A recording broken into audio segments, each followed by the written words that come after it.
월 150만 원의 국민연금. 평생을 바쳐 쌓아 올린 당신의 노후를 지켜줄 마지막 보루라고 믿으셨습니까? 하지만 바로 그 연금이 사랑하는 배우자의 건강보험료까지 매달 빼앗아 가는 비극의 시작이 된다면 어떻겠습니까? 이건 그저 겁을 주려는 말이 아닙니다. 잠시 후 평생 모은 예금의 이자 단 300만 원 때문에 아내와 함께 건강보험료 폭탄을 맞게 된 한 은퇴자의 안타까운 사연을 들려드릴 겁니다. 그가 놓친 단 하나의 숫자는 과연 무엇이었을까요? 올해 65세 김성호 씨는 손수벽에 걸어둔 달력에 연금 수령 첫날을 동그랗게 표시해 두었습니다. 매달 150만 원, 연간 1,800만 원의 국민연금. 이 정도면 대출 없는 작은 아파트에서 아내와 함께 소박하지만 부족함 없는 노후를 보낼 수 있으리라 생각했습니다. 평생을 성실하게 일했고 이제 아내와 함께 그 결실을 누릴 시간이라고 믿어 의심치 않았죠. 그렇게 몇 달이 지났을까요? 어느 날 우편함에 꽂힌 봉투 하나가 김성호 씨 부부의 평온했던 일상을 송두리째 흔들었습니다. 국민건강보험공단이라는 글자가 선명한 우편물이었습니다. 그 안에는 그와 그의 아내가 건강보험 피부양자 자격을 잃었으니 지금부터 지역 가입자로서 매달 10만 원이 훌쩍 넘는 보험료를 내야 한다는 내용이 담겨 있었습니다. 어안이 벙벙해진 김성호 씨는 몇 번이고 통지서를 다시 읽었습니다. 이유를 이해할 수 없었습니다. 자신은 연금 외에 다른 소득이 없었고 아내는 평생 주부로 살아왔기 때문입니다. 수화기를 들고 공단에 문의한 끝에야 그는 충격적인 사실을 알게 되었습니다. 문제는 잊고 있던 작은 예금 통장에서 나오는 연간 300만 원의 이자 소득이었습니다. 자신의 연금 1,800만 원에 이 이자 소득 300만 원이 더해져 합산 소득 2,100만 원. 결국 연 소득 2천만 원이라는 기준선을 단돈 100만 원 초과했다는 이유로 그와 그의 아내는 함께 피부양자 자격을 박탈당한 것입니다. 수화기를 내려놓은 김성호 씨의 귓가에는 상담원의 기계적인 목소리만 맴돌았습니다. 마치 믿었던 나라에게 뒤통수를 맞은 듯한 허탈함과 억울함이 밀려왔습니다. 여러분이라면 이 상황을 어떻게 받아들이셨을 것 같습니까? 그저 운이 없었다고 체념해야 하는 걸까요? 김성호 씨의 비극은 결코 특별한 사례가 아닙니다. 이 모든 문제의 시작은 2022년 9월 건강보험료 부과 체계 2단계 개편이 시행되면서부터입니다. 이때 피부양자 자격을 유지하기 위한 연간 합산소득 기준이 기존 3,400만 원에서 2천만 원으로 크게 낮아졌습니다. 월 소득으로 환산하면 약 166만 7천 원. 그래서 월 167만 원의 비극이라는 말이 나오는 겁니다. 여기서 가장 중요한 함정은 합산소득의 범위입니다. 국민연금이나 공무원연금 같은 공적연금은 소득의 100%가 포함됩니다. 그리고 김성호 씨의 발목을 잡았던 이자나 배당 같은 금융소득, 임대소득까지 모두 더해서 계산합니다. 더욱 가슴 아픈 것은 이것이 혼자만의 문제가 아니라는 점입니다.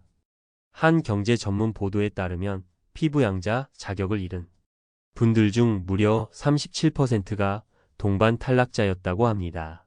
즉 부부 중 한 명이 소득 기준을 넘으면 평생 소득 활동이 없었던 배우자마저 강제로 피부양자 자격을 잃게 되는 것입니다. 내 연금 때문에 아내에게까지 매달 10만 원이 짐을 지우게 됐다. 는 자책감은 단순히 돈의 문제를 넘어섭니다.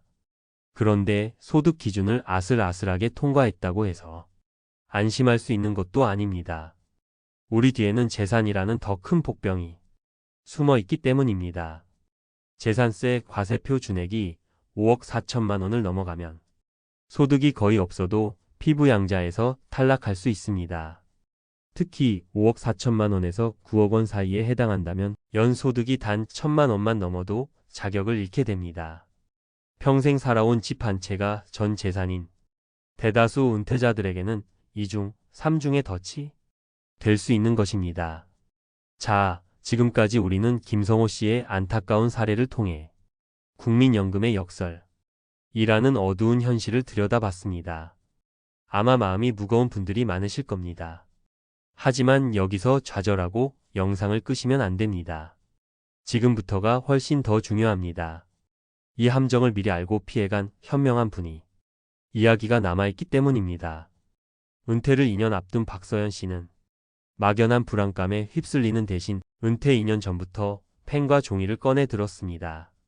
그녀의 예상 국민연금은 월 140만 원, 연간 1680만 원이었습니다. 그리고 그녀 역시 약 400만 원의 금융소득이 발생하여 합산 시 2천만 원을 훌쩍 넘는다는 사실을 발견했습니다. 하지만 그녀는 좌절하지 않았습니다. 먼저 금융소득이 발생하는 예금의 일부를 비과세 종합저축으로 옮기거나 자녀에게 미리 증여하는 방식으로 과세 대상 소득 자체를 줄였습니다. 그리고 더욱 현명한 선택을 합니다. 바로 국민연금 수령 시점을 2년 뒤로 미루는 연기연금을 신청한 것입니다. 당장의 현금 흐름은 줄어들지만 피부양자 자격을 안전하게 유지하면서 2년 뒤에는 훨씬 더 증액된 연금을 받을 수 있는 길을 택한 것입니다. 이는 연금액을 무작정 높이는 것만이 능사는 아니다라는 진리를 꿰뚫어 본 지혜로운 선택이었습니다. 그렇다면 우리는 이 예측 불가능한 함정 앞에서 무엇을 준비해야 할까요? 거창한 계획이 아닌 오늘 당장 실천할 수 있는 3가지를 말씀드리겠습니다. 첫째, 지금 당장 당신의 모든 소득을 합산소득의 관점에서 정확히 계산해 보십시오. 국민연금공단 홈페이지에서 예상연금액을 확인하고 국세청 홈택스에서 작년 금융소득 내역을 조회해 보세요. 그리고 이 모든 것을 더한 값이 얼마인지 직접 확인해야 합니다. 국민건강보험공단 홈페이지의 4대 보험료 계산기로 모의 계산을 해보는 것은 가장 확실한 방법입니다.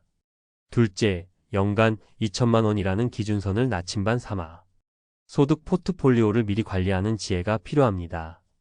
박서연 씨처럼 과세 대상 소득을 줄일 방법을 찾거나 개인연금이나 IRP 등 합산 소득에 포함되지 않는 사적연금의 수령 계획을 조정하는 것도 좋은 전략입니다.